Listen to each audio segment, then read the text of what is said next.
was impossible. In the first place, a desired effect might be achieved through any number of modes, any of which represented a lifetime of study, each deriving its force from a different coercive environment. The great magicians of Grand Mothalem were sufficiently supple that they perceived the limits of human understanding and spent most of their efforts dealing with practical problems, searching for abstract principles only when all else failed. For this reason, magic retains its distinctly human flavor, even though the activating agents are never human. A casual glance into one of the basic catalogs emphasizes this human orientation. The nomenclature has a quaint and archaic flavor.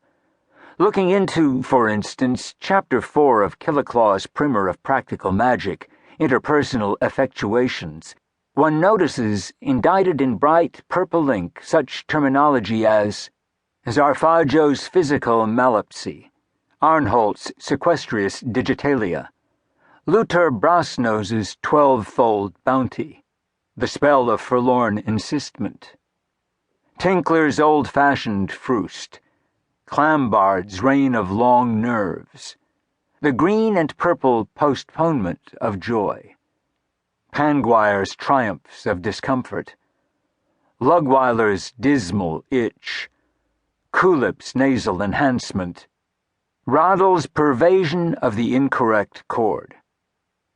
A spell, in essence, corresponds to a code or set of instructions inserted into the sensorium of an entity which is able and not unwilling to alter the environment in accordance with the message conveyed by the spell.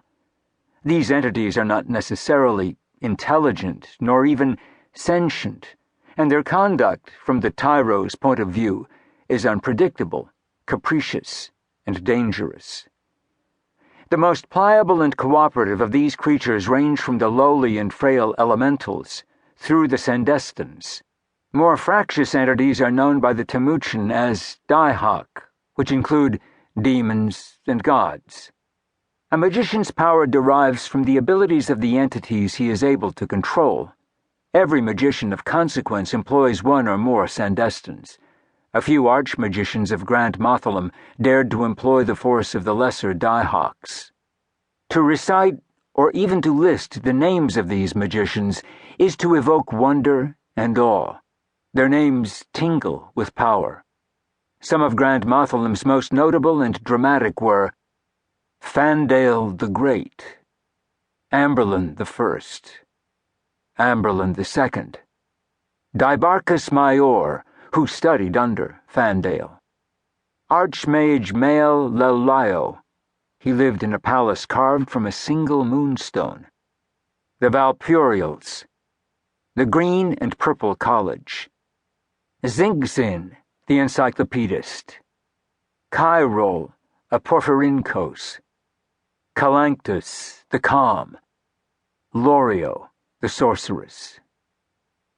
The magicians of the 21st Eon were, in comparison, a disparate and uncertain group, lacking both grandeur and consistency. Chapter 1. The Mirth. 1. One cool morning toward the middle of the 21st Eon, Rhialto sat at breakfast in the east cupola of his manse Fallu. On this particular morning the old sun rose behind a curtain of frosty haze to cast a wan and poignant light across Low Meadow.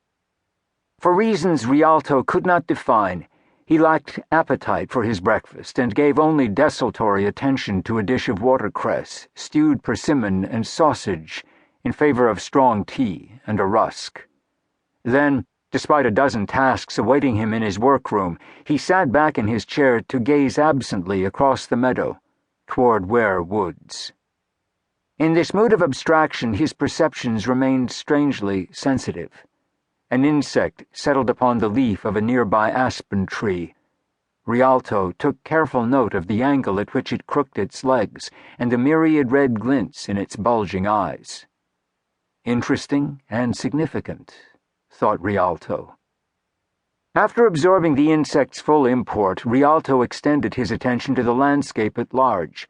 He contemplated the slope of the meadow as it dropped toward the Tees and the distribution of its herbs. He studied the crooked